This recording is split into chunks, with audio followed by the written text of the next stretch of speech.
there was mentioned this word VUCA word. Throughout the day, it was mentioned a few times, but it was not explained properly.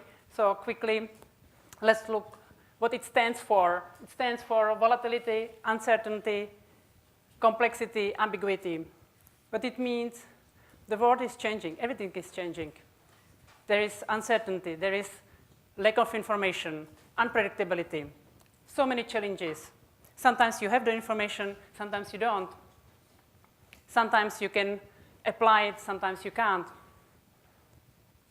Sometimes even you are not certain about the results, about the outcome. So it comes, originally it comes from military, but it's now applied in the business world, saying that we need to adapt. We need to adapt to changes, to new environments, to whatever is happening in the markets.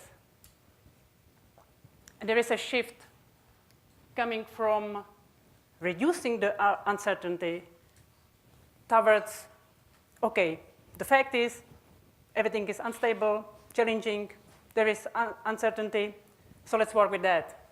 What can we do? That, of course, implies the change in the managers, in the ability to lead the organization. There are a few things, what exactly is meant by each word, but I think I don't need to look at that. So change. If you look at the dictionary, the act of becoming different, the result of something becoming different. Or in the business dictionary, the process of causing a function, practice, or thing to become different somehow compared to what it is at present. Was it your definition of change? Hands up, who had something similar, who sees change in a similar way. Yeah. For the rest, what was your definition? How do you see change? What's change for you?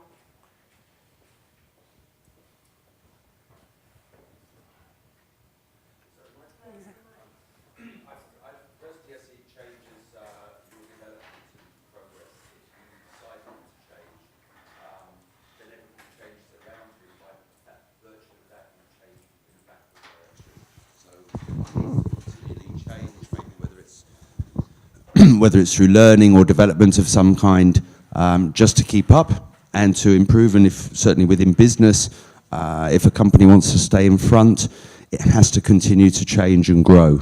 If it stays still, it will move backwards. But we could say that, because that's just the content of the change, but it is that, if I understand well, that there is this change, that something is different from what it's now. Is it? Yes, but your environment can change around you, which means even if you stay still, you actually would change within your environment. So where you might believe you're not changing or doing anything different, you actually would change because the environment changes. Mm-hmm.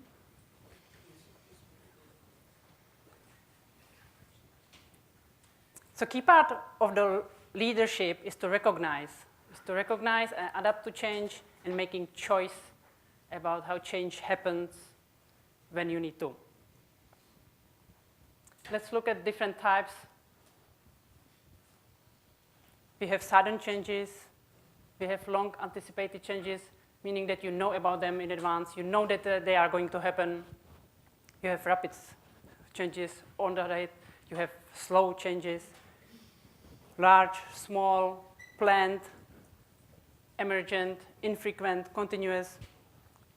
You can look at different types. In a business environment, we talk about developmental, transitional, and transformational. Developmental is more to look at process, business process. With good communication, this is causing less stress. On the other hand, transformational is completely changing business processes, culture, which is causing the most pressure and stress on the management, on the employees, changing the whole culture. Other type, global, regional, local, or from the content point of view, change cultural change, technological, people-centered leadership, and so on. Change is usually perceived negatively by employees and positively by management, by organizations. There are also negative aspects for the organizations and positive aspects for the employees. So let's look at that. Let's at the negative aspects. People usually, as we mentioned before, they fear the change. They are afraid that they will not adapt to change, that something will happen, they will lose their jobs, or something will not work out. Or they hesitate, they are indifferent to changes, they resist the changes, even disregard or prevent. And that has an impact, the impact on individual people, the impact of changes on individual people is in terms of increased stress or pressure. They feel sense of loss. They might lose a job. They might get cut in payments. Loss of loyalty. When there are introduced changes in the organizations, some employees might decide to leave. Some employees, because, for example, of the cut in their payment, they decided to leave or to stay, but not to be loyal that much to the company anymore. Uncertainty, they don't know what's going to happen, what will be the result of the change. So that's kind of like what's behind all what's happening in the organization when they decide to introduce changes. As I mentioned, on the other side, there are impacts of changes on the organizations, on the management. Before they implement change, they need to think of the other aspects as well. For example, cost-to-benefit ratio. Changing, for example, processes, systems, or even introducing a new phone system. It's not cheap. It requires money. It requires time. It requires training or other things. So the management needs to evaluate whether the costs involved are, or the benefits involved with the change, they overweight the costs. Also, complete or honest communication with employees.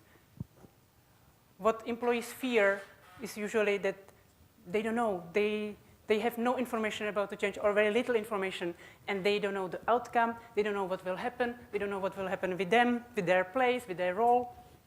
So that's why this is a increased pressure on the management for honest, continuous communication with the employees, telling them what's going to happen, what's going to change, what's not going to change, which was also mentioned already during today, that it's important to mention what's not going to change for the employees to feel a little bit, okay, it's not everything that is changing, it's just certain part. And that requires time. Again, that requires time. Maybe it requires some additional money. So that's the other aspect that the management needs to consider. Or choosing the wrong solution.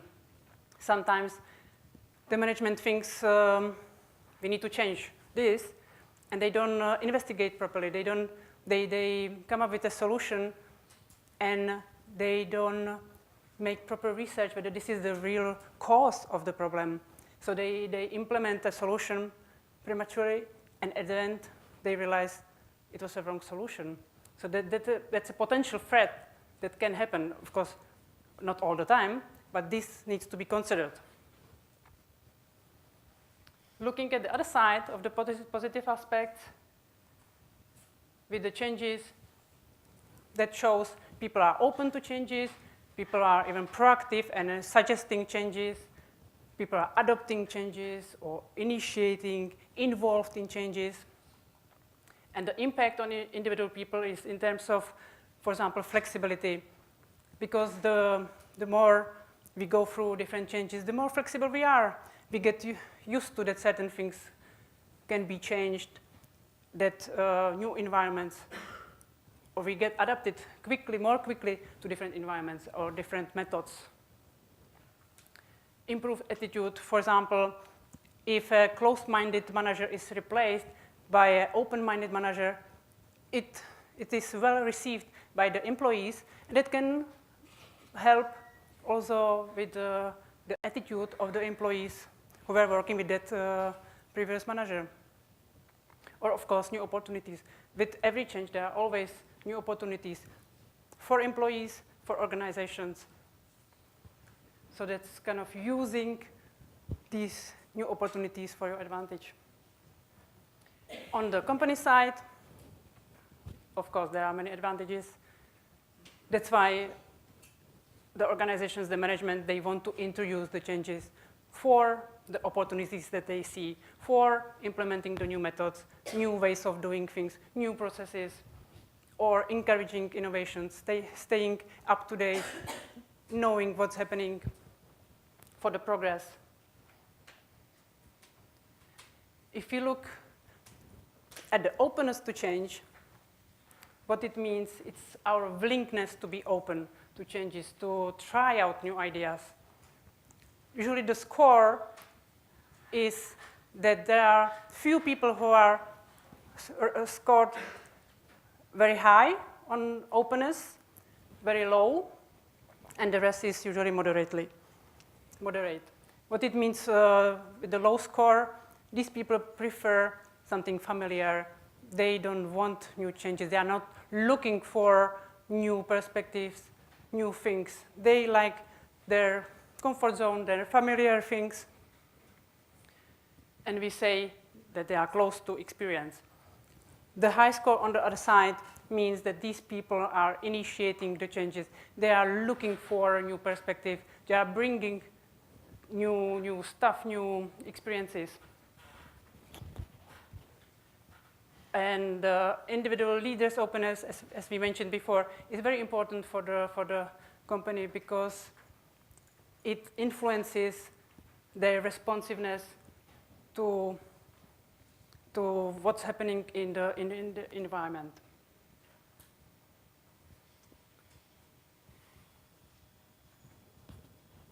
Okay, so I have here short questionnaire. Does everybody have a paper and pen?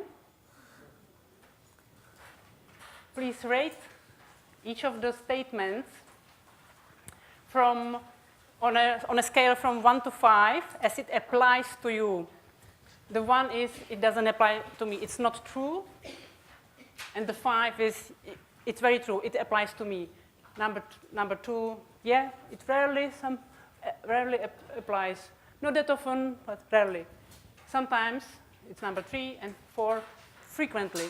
Yeah, frequently it applies to me. So rate each of the statements.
the number 9, there is a question, what does it mean, the number 9? I usually manage to pull my share of the load.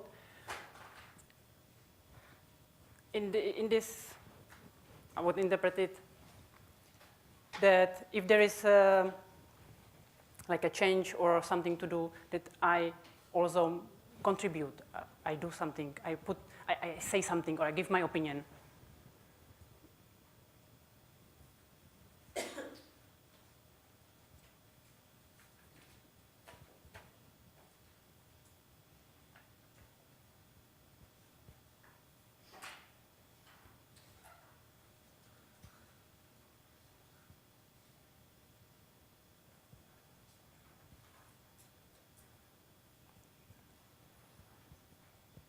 Who needs more time? So everybody done? Then now please calculate the total score.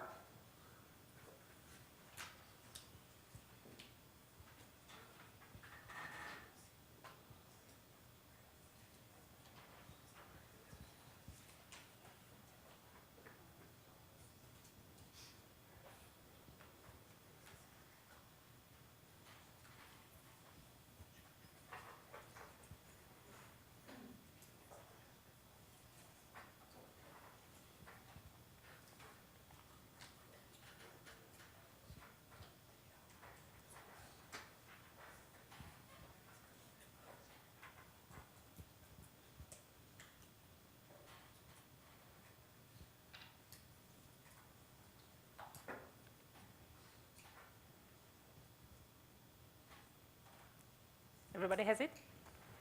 So hands up who has the score between 0 and 30. Great, because that means that you would have some difficulty to accept change. So great. Between 31 and 50, hands up who has. That means you can, you are more and more open to change. And above 50, 51, and more. Great. So that means that, yeah, you are open to changes, you initiate changes. So that's interesting. That's interesting because at the beginning, if you remember, there were a few people who were mentioning, yes, I'm open, but also a few people who said, sometimes I have difficulties. But from this, we see nobody get the result. Of course, it depends on many different factors, but it's interesting to see what we think and what we get. I should slowly. I will skip a few things. I just want to mention then at the end, because we were talking about openness and how to be more open, how to deal with change. So just very quickly, and then I will finish. How to deal with change, because sometimes it's just our stereotype, our comfort zone. We get so used to certain things, that certain things are a certain way, or we behave in a certain way, or we do things in a certain way, that the first automatic reaction is no. But then simply notice, stop, notice, is it really bad? Or what's happening? Maybe it's good. Yes, so just stop and simply notice what's there, what's here. What's my response to it? How do I feel? Face your feelings. Yeah, at the beginning you might not like it, but then look maybe deeper. Why? Why you don't like it? Why you are afraid? What you are afraid of? What results can it bring? Is it only negative? Can it be positive? Yeah, so face, notice and face. What am I feeling? What is it that this change is invoking in me? Because like that, when you notice, when you face it, when you name it, then you can deal with that. And then if you feel that it's too much for you, you can seek for a help of a friend who you trust, or of a professional, or just a manager, colleague, whoever that you feel that you need. Because very often it's about our attitude. We can choose how we perceive things, what attitude we have towards them, whether we see it positively or negatively. Very often it's influenced by our past, but we can also decide, yes, I used to perceive things like that, or I used to think like that, but now I am choosing, I would like to try a new way, or maybe not. Maybe I would like to continue. But it's you who can choose. So you can also choose how you will react to change, how you will perceive the change. Yep. So I wish you that if you are faced with a change, that it's easy for you, that you are open to it, and enjoy the changes. Thank you.